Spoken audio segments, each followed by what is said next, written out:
Hello, പുതിയൊരു വീഡിയോയിലേക്ക് എല്ലാവർക്കും സ്വാഗതം. അപ്പോൾ ഇന്നത്തെ വീഡിയോ എന്ന് പറഞ്ഞിട്ടുള്ളത് നല്ല സൂപ്പർ ടേസ്റ്റിൽ നമുക്ക് ഉണ്ടാക്കിയെടുക്കാൻ പറ്റിയിട്ടുള്ള ഒരു വെണ്ടക്ക ഉപ്പേരിൻ്റെ റെസിപ്പിയാണ് കേട്ടോ. നല്ല ടേസ്റ്റാണ്, ചോറിൻ്റെ കൂടെ ഒക്കെ കഴിക്കാൻ അടിപൊളിയാണ് കേട്ടോ.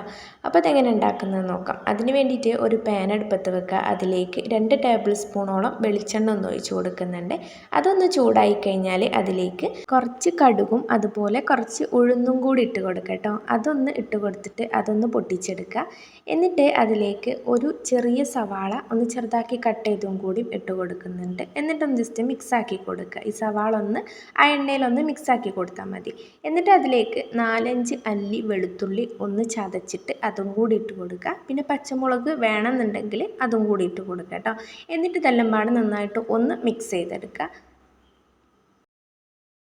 അതൊന്ന് മിക്സായി വരുന്ന ടൈമിൽ നമ്മളിതിലേക്ക് വെണ്ടക്ക ചെറുതാക്കി ഒന്ന് അരിഞ്ഞതും കൂടി ഇട്ട് കൊടുക്കുക കേട്ടോ. നല്ലോണം നൈസാക്കിയിട്ട് അരിയൊന്നും വേണ്ട, എന്നാൽ നല്ല കട്ടിയിലും അരിയണ്ട കേട്ടോ.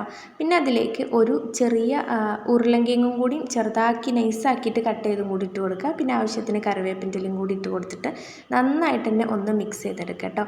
കൈയെടുക്കാതെ നന്നായിട്ട് ഒരു 2 മിനിറ്റ് ഒന്ന് മിക്സ് ചെയ്തെടുക്കുക. ഈ ഒരു വെണ്ടക്കൻ്റെ വഴുവഴുപ്പും പിന്നെ ആ ഉരുളങ്കിഴങ്ങിൻ്റെ ആ ഒരു പശയൊക്കെ ഉണ്ടല്ലോ, അതൊക്കെ ഒന്ന് പോയി കിട്ടാൻ വേണ്ടിയിട്ടാണ്.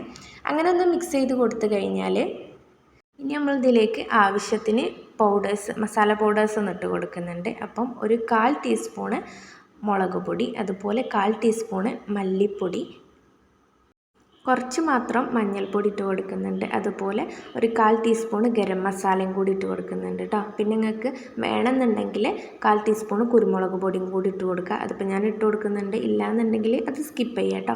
പിന്നെ ആവശ്യത്തിന് ഉപ്പും കൂടി ഇട്ട് കൊടുത്തിട്ട് ഇതെല്ലാം പാടെ നന്നായിട്ട് ഒന്നും കൂടി ഒരു 5 മിനിറ്റ് ഒന്ന് കൈയെടുക്കാതെ നന്നായിട്ടുണ്ടെന്ന് മിക്സ് ചെയ്ത് കൊടുക്കുക കേട്ടോ. ഇതിൻ്റെ പച്ചമുളകൊന്ന് മാറി ഈ ഒരു ഉരുളങ്കിഴങ്ങ് ഉണ്ടല്ലോ അതൊന്ന് വെന്ത് കിട്ടുന്നവരെ ഒന്ന് മിക്സ് ചെയ്ത് കൊടുക്കണം. ആദ്യം തന്നെ നമ്മൾ ഈ മസാല പൗഡേഴ്സ് ഇട്ട് കൊടുക്കുന്നതിന് മുമ്പായിട്ട് ഈ ഒരു ഉരുളങ്കിഴങ്ങ് പകുതി വേവാക്കിയിട്ടാണ് നമ്മളിതിലേക്ക് മസാല പൗഡേഴ്സ് ഇട്ട് കൊടുക്കുന്നത്. കാരണം ഇതിൽ നമ്മൾ ഒട്ടും തന്നെ വെള്ളം ചേർക്കുന്നില്ല. അതുകൊണ്ട് തന്നെ ഇത് ഈ ഒരു എണ്ണയിലും ഇങ്ങനെ കിടന്നിട്ട് വേണം വെന്ത് കിട്ടാനായിട്ട്. ഒട്ടും തന്നെ വെള്ളം ചേർക്കരുത്. പിന്നെ നോൺ സ്റ്റിക്കിൻ്റെ പാനൊന്നും അല്ലാന്നുണ്ടെങ്കിൽ കുറച്ചും കൂടി വെളിച്ചെണ്ണ ഒഴിച്ച് കൊടുക്കുക കേട്ടോ, അടി പിടിക്കാതിരിക്കാൻ വേണ്ടിയിട്ടാണ്. അപ്പോൾ ഇത് ഇത്രയെല്ലാം ഉണ്ടാക്കിയെടുക്കാൻ നല്ല സിമ്പിളാണ് കേട്ടോ. നല്ല ടേസ്റ്റാണ്, നല്ല ചൂട് ചോറിൻ്റെ കൂടെയൊക്കെ കഴിക്കാൻ അടിപൊളിയാണ്. അപ്പോൾ എല്ലാവരും ഒന്ന് ഇതുപോലെ ഒന്ന് വെണ്ടക്കൊക്കെ വാങ്ങിയിട്ട് ഒരുപോലെ ഉണ്ടാക്കാതെ ഒന്ന് വെറൈറ്റി ഒക്കെ ഉണ്ട് ഇങ്ങനെയൊക്കെ ഒന്ന് ഉണ്ടാക്കി നോക്കും കേട്ടോ. എന്തായാലും ഇഷ്ടമാവും. അപ്പോൾ എല്ലാവരും ഒന്ന് ഉണ്ടാക്കി നോക്കുക, എന്നിട്ട് ഫീഡ്ബാക്കൊക്കെ ഒന്ന് അറിയിക്കുക. വീഡിയോ ഇഷ്ടപ്പെട്ട് കഴിഞ്ഞാൽ ലൈക്ക് ചെയ്യാനും ഷെയർ ചെയ്യാനും പിന്നെ സബ്സ്ക്രൈബ് ചെയ്യാനൊന്നും മറക്കല്ലേ കേട്ടോ.